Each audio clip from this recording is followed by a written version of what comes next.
Alors un peu d'attention s'il vous plaît.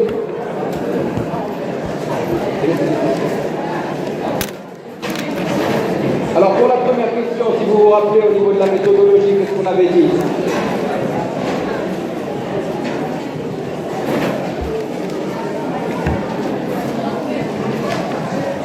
Pour ce qui est de la méthodologie, donc, première question, lister et détailler les sources du droit commercial de la plus importante à la moins importante. La question est très claire. Lister et détailler. Premièrement, lister et deuxièmement, détailler. Donc on va lister ensemble les sources du droit commercial, les sources écrites. Maintenant, tout le monde a commencé à prendre l'habitude de faire une petite introduction que l'on avait appelée la phrase d'accroche.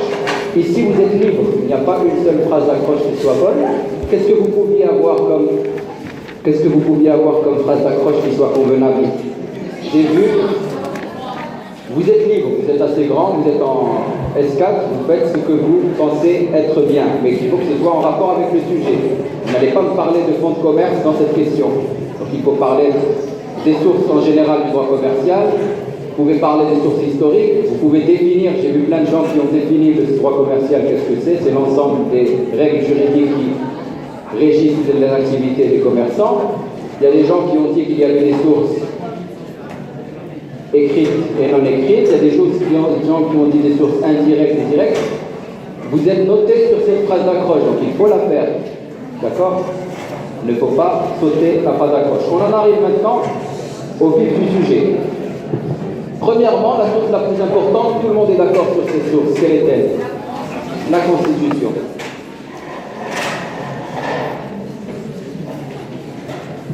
Comme votre exercice vous demandait de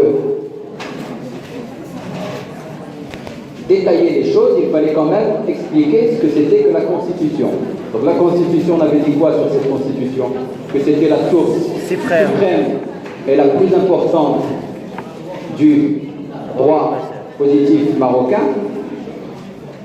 C'est un recueil de textes, c'est un texte qui va contenir l'ensemble des principes généraux. Ce sont des principes généraux relatifs à l'activité des commerçants. Donc ce sont toutes les libertés et tous les droits généraux qui vont être relatifs à l'activité des commerçants. On peut donner des exemples. Le droit de propriété, c'est-à-dire le droit de chacun de posséder ou de ne pas posséder quelque chose. La liberté d'entreprendre. Quelqu'un qui veut ouvrir une société, il a le droit de le faire quand il veut, où il veut. La liberté d'aller et venir. Quelqu'un qui veut transporter par exemple son matériel de Tanger à Zagora, c'est dans la Constitution, il a le droit de le faire, c'est une liberté fondamentale, donc l'ensemble des libertés fondamentales. Deuxièmement, la deuxième source, hiérarchiquement, quelle est-elle? La loi. Les lois, ou bien la loi, vous pouvez dire la loi parce qu'on entend par la loi l'ensemble des lois. Donc, il y a des gens qui ont dit les lois et les règlements, il y a des gens qui les ont séparés. Quoi qu'il en soit, à votre niveau, vous pouvez dire les lois et les règlements.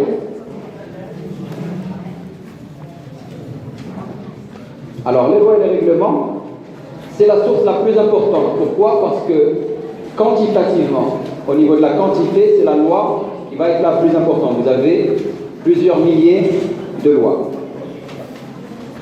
Qu'est-ce que la loi? Si vous voulez définir la loi, c'est l'ensemble des règles qui sont édictées et définies par qui? Par le Parlement. Donc ça, il fallait absolument que l'on le retrouve. Non, le Daher, ce n'est pas la même chose que la loi. On va voir le Daher ce que c'est. Donc il fallait retrouver votre définition sur l'ensemble des règles juridiques écrites qui sont édictées par l'autorité parlementaire. Deuxièmement, vous avez le règlement. Alors une fois pour toutes, pour que ce soit clair pour chacun, les Daher. Les Daher, ce ne sont pas des lois. On va aller un peu plus dans les détails, c'est pas grave. Les Daher, ce ne sont pas des lois, ce sont des règlements. Quelle est la différence fondamentale entre un règlement et une loi d'après vous? Alors une idée, qui a une idée? Pourquoi on dit qu'il y a des lois et pourquoi on dit qu'il y a un règlement? Le pouvoir législatif, oui. Qui prend un daïr? Qui édicte un daïr? Qui l'édicte au nom du roi? En général. Est-ce que c'est le Parlement qui fait les daïrs? D'accord, donc qui fait les daïrs? S'il n'y a pas le Parlement? Chef de gouvernement. Le chef du gouvernement, le ministre, en général on va dire le pouvoir exécutif, c'est-à-dire le gouvernement. Donc la loi c'est Parlement et le règlement c'est le gouvernement. Donc rappelez-vous-en, même pour vos prochaines années, toujours loi, c'est le Parlement, le gouvernement qui s'occupe du gouvernement. Donc les daïrs, effectivement, j'ai entendu, c'est le roi, ce n'est pas le roi qui édicte les lois, c'est au nom du roi, le gouvernement va édicter des daïrs au nom du roi.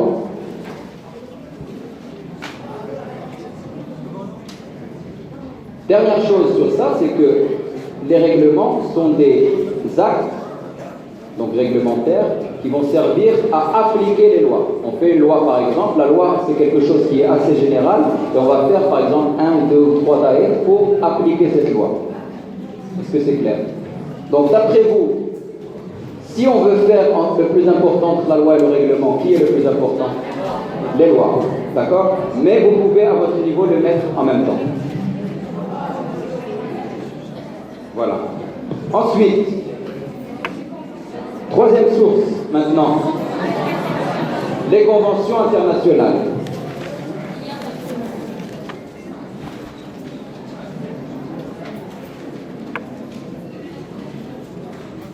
Internationales. Alors qu'est-ce qu'on peut dire sur les conventions internationales?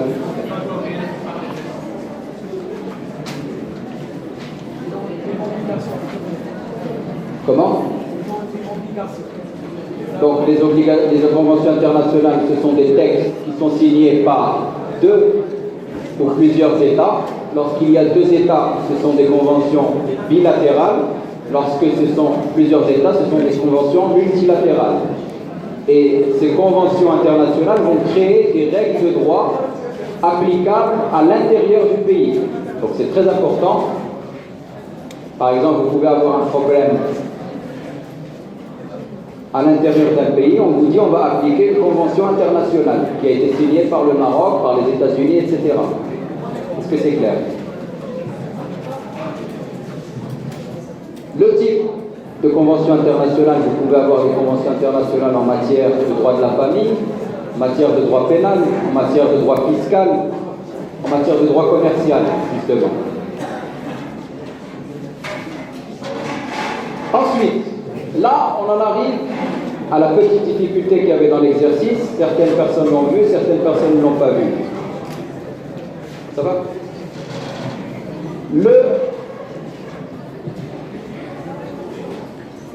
Il manque des sources ici. Quelles sont-elles?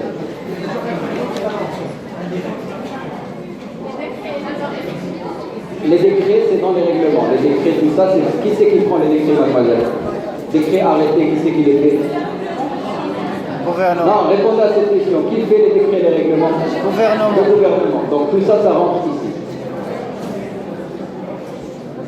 Donc ça, il n'y a plus de problème par rapport à ça. Maintenant, ce qui m'intéresse, c'est la 4e source. Quelle est-elle? La jurisprudence. Pourquoi la jurisprudence? C'est une source écrite du droit commercial. On donne la définition qu'il fallait mettre de la jurisprudence. La jurisprudence, c'est l'ensemble des décisions de justice qui servent à interpréter le droit. D'accord? Logiquement, pourquoi je vous ai dit tout à l'heure de procéder par logique? Si vous allez au tribunal, vous lui demandez, monsieur, s'il vous plaît, donnez-moi une décision de jurisprudence. Il va vous la donner sous quelle forme? Est-ce qu'il va vous appeler au téléphone et vous dire, voilà la décision? Non, il va vous donner, voilà monsieur, votre décision de jurisprudence. Donc c'est une décision écrite. comme quatrième source écrite du droit, la jurisprudence.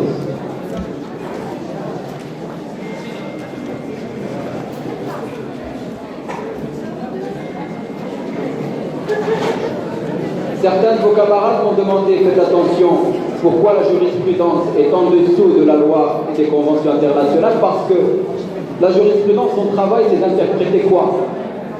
Les lois.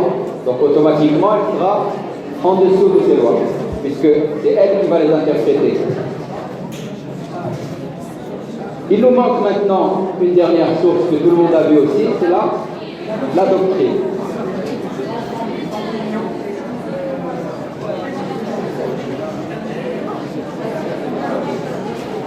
Alors la doctrine, c'est une source, s'il vous plaît, c'est une source qui est certes la moins importante, c'est la moins importante du droit parce que elle est tout en bas de votre échelle, mais la doctrine, comment on la définit, c'est l'ensemble des opinions et des avis qui sont exprimés par les praticiens, par les professeurs, donc si vous avez un professeur d'université, les magistrats, tous les praticiens du droit.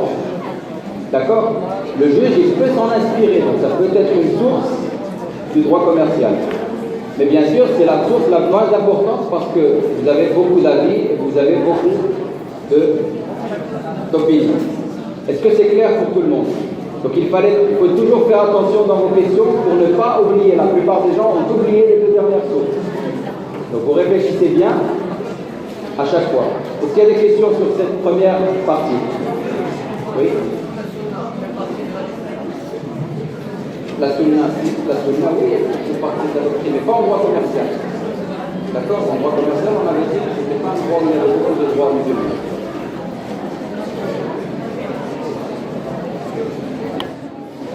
Donc c'est une bonne question de votre camarade. La sunna, est-ce que vous pensez que c'est une source? Oui, c'est une source, mais c'est une source qui est pas très importante en droit commercial, contrairement par exemple au droit pénal ou au droit de la famille. En droit de la famille, au droit d'héritage, vous avez beaucoup plus recours à la sunna. Deuxième partie maintenant. Nous avions demandé, s'il vous plaît, nous avions demandé de lister et définir en une phrase maximum les obligations du commerçant. Alors les obligations du commerçant, encore une fois, je ne suis pas là pour vous piéger ou quelque chose comme ça. Vous aviez exactement un paragraphe dans votre polycopier qui s'appelait les obligations du commerçant. Ceux qui ont révisé le connaissaient. Oui. D'accord? Donc il fallait redonner ces obligations du commerçant. Encore une fois, vous faites une phrase d'accroche. Vous dites qu'est-ce que c'est qu'un commerçant. Vous définissez par exemple commerçant. Vous dites que le commerçant, il a des conditions effectivement. Le plus important, c'est de ne pas commencer à parler sans phrase d'accroche. Première obligation du commerçant, on la connaît tous, quelle est-elle? L'ouverture d'un compte bancaire. Donc vous faites un tiré, ouverture du compte bancaire. Vous pouvez citer l'article 18 du Code de commerce qui vous définit ce que c'est qu'un compte bancaire et qui vous dit que c'est tout commerçant pour les besoins de son commerce a l'obligation d'ouvrir un compte bancaire. J'ai vu des gens qui ont dit que c'était pour lutter contre la fraude fiscale, etc. Ce n'est pas vraiment une définition, donc je préfère que vous mettiez quand même l'article 18 du Code de commerce. D'accord? Deuxième obligation, la publicité au registre du commerce.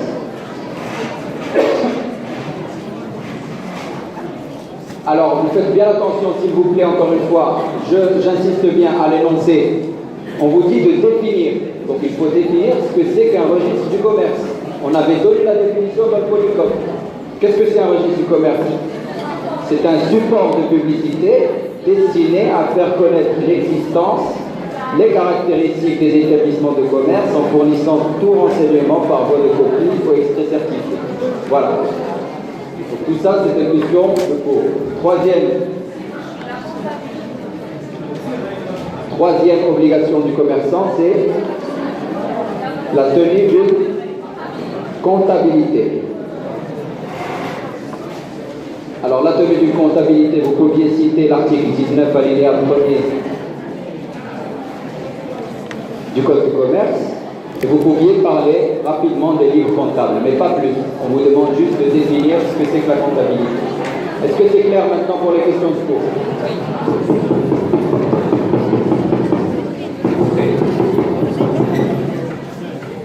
Donc ça sera le même schéma le jour d'examen, vous aurez entre 10 et 12 points pour la question de cours.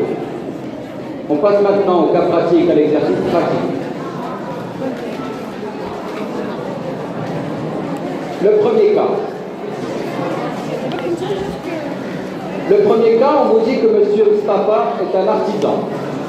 Il est menuisier et il emploie 8 salariés. Donc à chaque fois, il faut se rappeler des informations qu'on vous donne par rapport à ce M. Mustafa.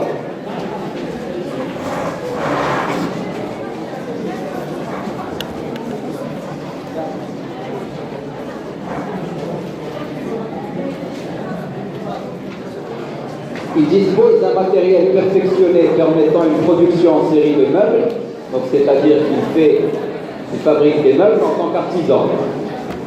Monsieur Mustafa, en tant que chef d'entreprise, s'occupe simplement, encore une fois, lorsqu'on vous dit simplement, ce n'est pas un mot que l'on vous met comme ça, simplement. Qu'est-ce que ça veut bien dire simplement? Il s'occupe simplement de la prospection de clients auprès d'une grande chaîne d'ameublement. C'est-à-dire qu'il ne fait rien de spécial. Il va juste faire un peu de publicité. D'accord? Donc lorsqu'on vous dit simplement, c'est un indice pour vous montrer qu'il ne fait pas d'activité commerciale. Par ailleurs, et là encore une fois, vous avez un autre mot qui est par ailleurs. Donc faites attention, les mots sont importants.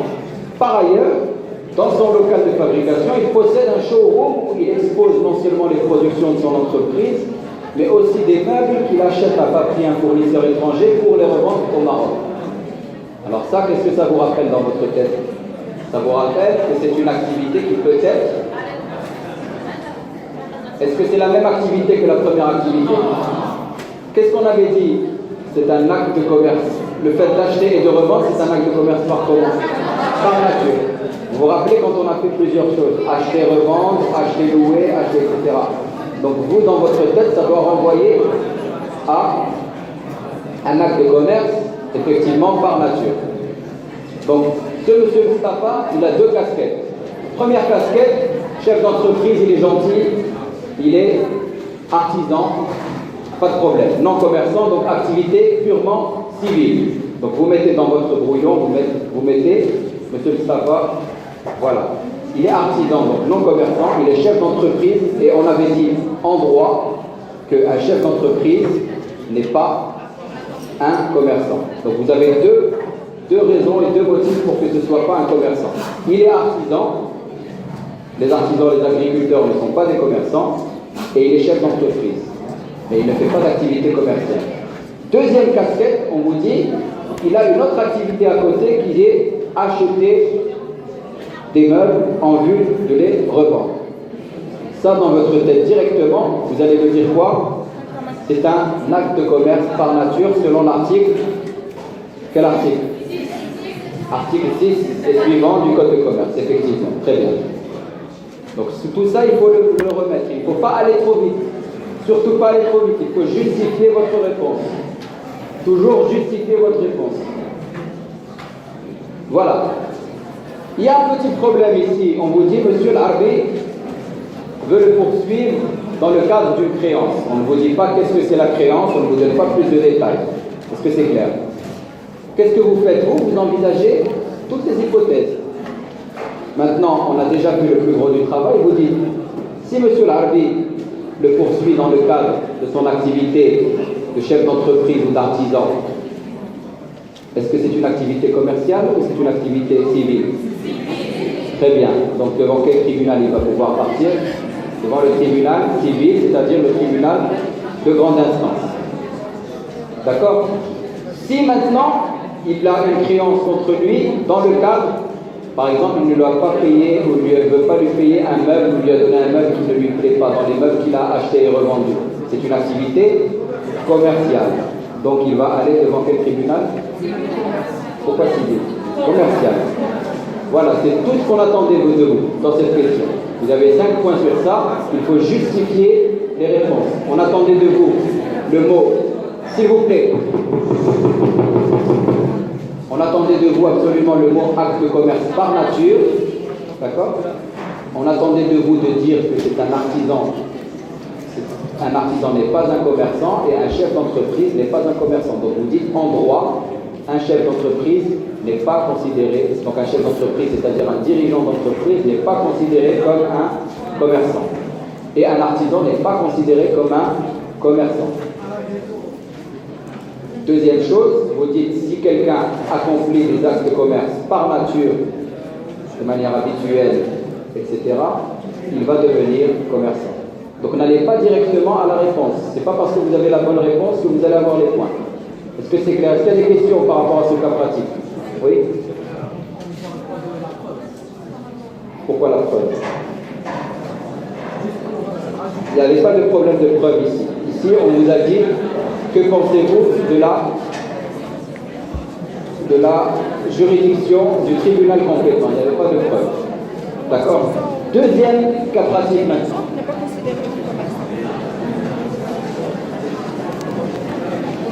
On va le relire ensemble, s'il vous plaît. Madame Nadia devait la somme de 20 000 dirhams à M. Brahim.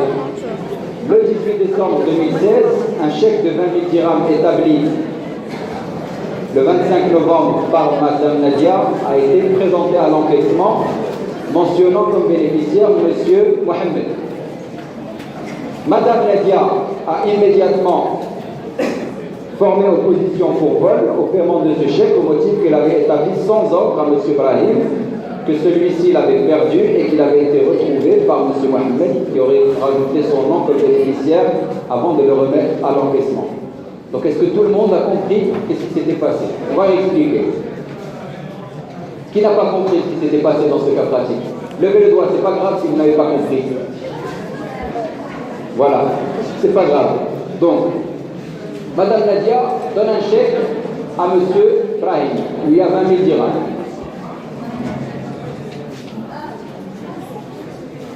Dans quelques jours après, la banque reçoit le chèque, mais dans le nom du bénéficiaire, il n'y a pas M. Brahim, il y a M.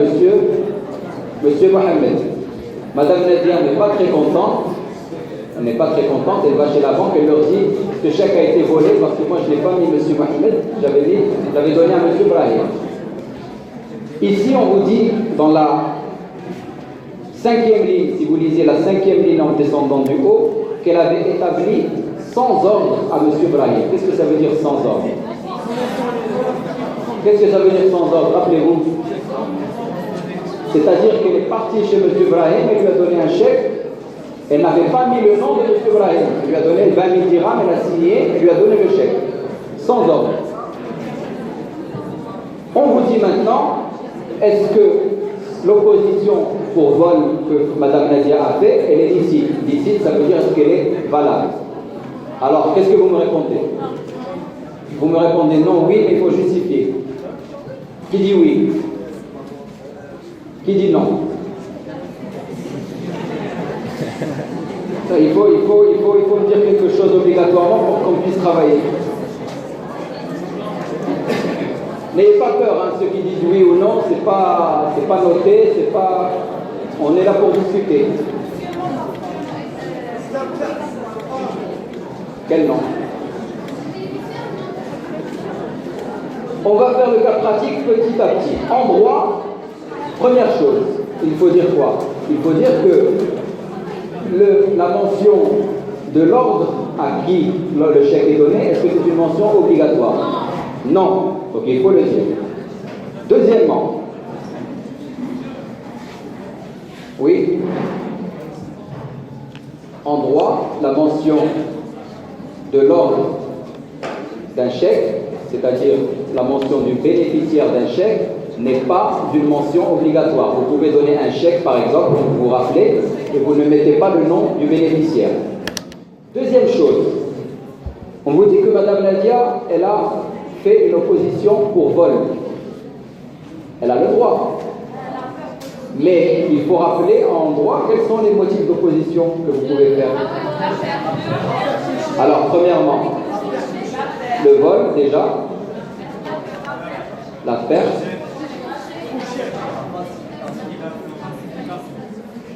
falsification et quatrièmement, liquidation. D'accord, donc vous les connaissez. Il faut le rappeler, il faut dire en droit, les motifs de proposition pour chèque sont le vol, la perte, la falsification et la liquidation judiciaire. Alors on fait attention ici. Madame Nadia, elle va chez la banque et lui dit « on m'a volé le chèque ». Vous analysez la situation, est-ce que Madame Nadia, on lui avait vraiment volé le chèque? D'accord. Donc quelle est la réponse à la question déjà dans votre tête? Elle n'a pas le droit de faire une opposition pour vol. D'accord? Donc effectivement, il faut dire en droit, les motifs sont le vol, la perte, la falsification, la liquidation, point à la ligne. En l'espèce, le chèque n'a jamais été volé à Madame Nadia par monsieur qui? Par monsieur Mohamed. Oui, parce que le chèque a été remis sans ordre. Donc en l'espèce, le chèque n'a jamais été volé par monsieur Mohamed à Madame Nadia. Donc, conclusion, le motif d'opposition n'est pas un motif valable. On peut aller plus loin. On peut aller plus loin si vous voulez. Un petit bonus. Donc là, vous avez répondu à la question. Vous avez donné le principe. Quel est le principe général ici qu'il faut rappeler aussi en droit? C'est que le chèque est un instrument de paiement à vue. On va y arriver. Monsieur Mohamed, est-ce qu'il a fait quelque chose de mal d'après vous? Il a trouvé un chèque, il a rempli le mot et il est parti le payer. Est-ce qu'on peut lui dire, vous n'avez pas le droit de faire ça? Logiquement, qui dit oui, qui dit non? Il y a le droit, c'est une matière logique. Vous avez un chèque qui est payable à vue. Vous trouvez le chèque, vous remplissez le nom et vous partez vous faire payer. Est-ce que vous avez le droit de le faire ou pas? Oui, vous avez le droit de le faire. Donc la réponse est oui. Monsieur Mohamed a le droit de mettre son nom, même si le chèque n'est pas à lui. D'accord? Parce que le chèque est un instrument de paiement à vue. Mais vous allez me dire, ce n'est pas normal, ce n'est pas juste. Mais Madame Nadia, elle aura une autre action qui ne sera pas une action sur ce chèque pour pouvoir reprendre son argent. Mais c'est une action qui est différente. Donc Madame Nadia, elle pourra le poursuivre à son tour pour lui dire rends-moi mon argent. Mais dans le cadre du chèque, il a le droit de se faire payer. Il ne pourra pas le poursuivre pour le chèque. Est-ce que vous voyez la différence ou pas? Je répète. Le droit commercial, on avait vu que le chèque, c'était un instrument de paiement à vue. C'est un instrument, dès que vous le présentez, vous devez avoir votre argent. Or, on sait que Madame Nadia ne voulait pas donner le chèque à M. Mohamed, elle voulait le donner à M. Brahim. M. Mohamed a quand même encaissé le chèque en son nom. Nous, dans notre tête, en tant que spécialiste du chèque, on va dire il a le droit de le faire. D'accord? Stop. Merci, au revoir. Si Madame Nadia veut récupérer son argent, elle va le poursuivre dans une autre action pour pouvoir reprendre son argent. Voilà. C'est tout simplement ça. Ça, c'était pas à mettre dans ce cas pratique. Vous vous arrêtez juste, est-ce que l'opposition est valable ou elle n'est pas valable? Est-ce qu'il y a des questions maintenant? Donc, respectez la méthode du cas pratique. Il faut qualifier juridiquement. Vous dites, monsieur, ta femme, qu'est-ce que c'est? C'est un artisan, donc c'est un non-commerçant, etc., etc. Vous faites, s'il vous plaît, j'ai pas fini. Je n'ai pas fini. Vous qualifiez juridiquement, vous dites qui est qui, le fait. Vous faites en droit, vous donnez le principe que vous avez connu en droit, et après vous mettez en l'espèce, c'est-à-dire la conclusion. Est-ce que c'est clair pour tout le monde?